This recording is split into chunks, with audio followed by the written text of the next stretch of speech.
And President Trump has signed the COVID-19 relief bill after a 6-day delay.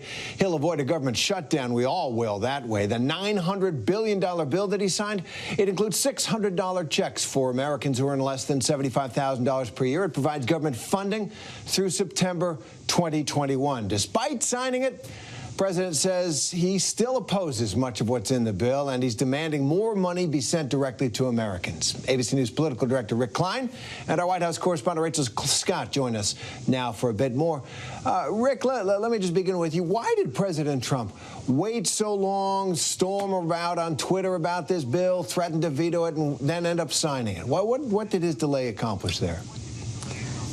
Oh, well, that's an easy one, Terry. It accomplished absolutely nothing other than to delay payments to Americans under unemployment and also these stimulus checks that just the processing time is going to take a little bit longer.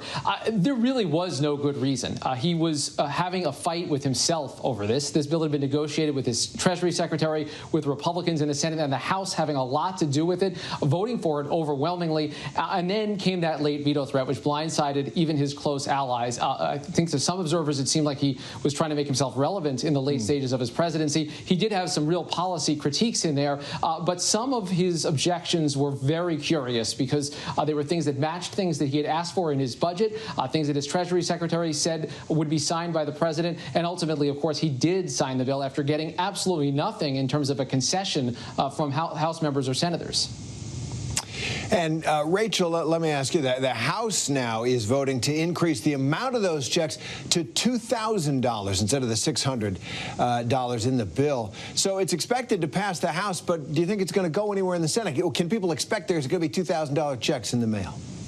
No, definitely not. This stands little to no chance in the Senate. The only party that those $2,000 checks is gaining traction with is with Democrats. Democrats have been pushing that for months now. They have wanted those checks to be $2,000, but Republicans have fiercely objected it. So this will get through the House. Democrats will rally behind it. But in the Senate, that's going to put Republicans in a really tight situation if they are going to have to potentially vote on this, choosing between the leader of their party at the moment, and then also a bill that they supported. They wanted to keep those checks to a lower amount. So it is likely not to go anywhere in the Senate. But I will say this, Terry, too. You know, last night after this news came out and broke, I spent the evening looking through all of the statements from Republican leadership that were applauding the president for averting this government shutdown, for finally getting relief to the American people. But not one statement that I saw said anything about supporting $2,000 stimulus checks.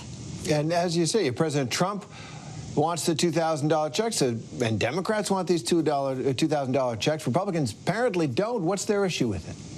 It's really the price tag for Republicans. They wanted to keep the overall price tag of this stimulus package and this relief bill and this government funding bill down. And so that's why you saw these smaller amounts of $600. I also think for some Republicans in the party, we heard from some like Pat Toomey, a senator, he was saying that he doesn't believe that every single American that makes, you know, just less than $75,000 should be getting a stimulus check. They said that some ways they believe it incentivizes people to not work. We do know that so many people at this point have lost their jobs because of the pandemic and are suffering. And so they're trying to meet Democrats in the middle here and say, okay, well, we're willing to give a $600, but take this wait and see approach to just see whether or not they're going to give any more after this. All right. And Rick, let's turn to Georgia for a second. Those all-important runoff elections in Georgia. Do you think this disagreement is going to impact those races? And what have the candidates said about the deal?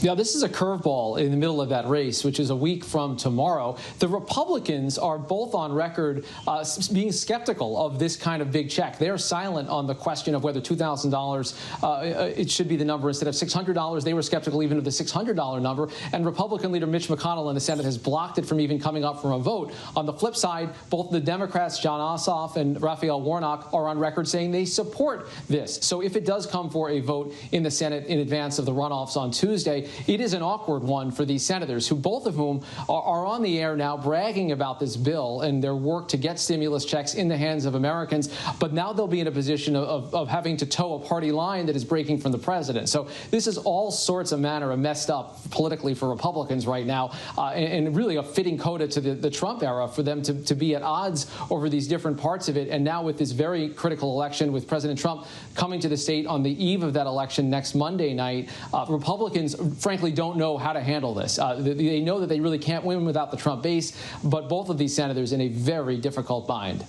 Well, and it does raise the question, doesn't Rick, of as you put it, President Trump's relevance. He's a lame duck president, even though he doesn't want to admit it.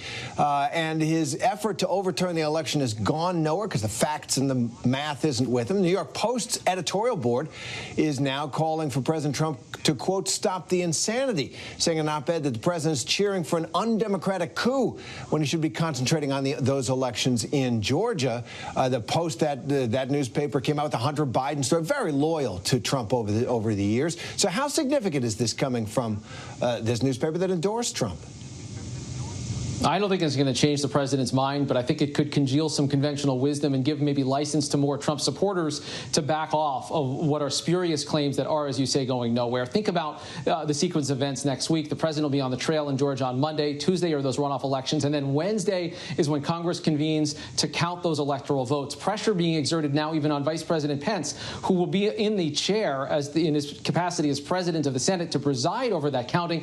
People in the Republican Party, including a House Republican, now suing Mike Pence and trying to claim that he has the power to reject certain states' electoral votes, that he has a responsibility to do so. Pence doesn't want a part of that either, and increasingly Republicans don't want any part of this. So the president may be the last guy claiming that he actually won. We know a portion of his base tends to believe him when he says things like this, but you are seeing more and more even Trump supporters say, look, this thing is over. Electoral College voted as of Wednesday of next week. That will be certified then by the House and the Senate, and then all that's left is the inauguration of Joe Biden on January 20th.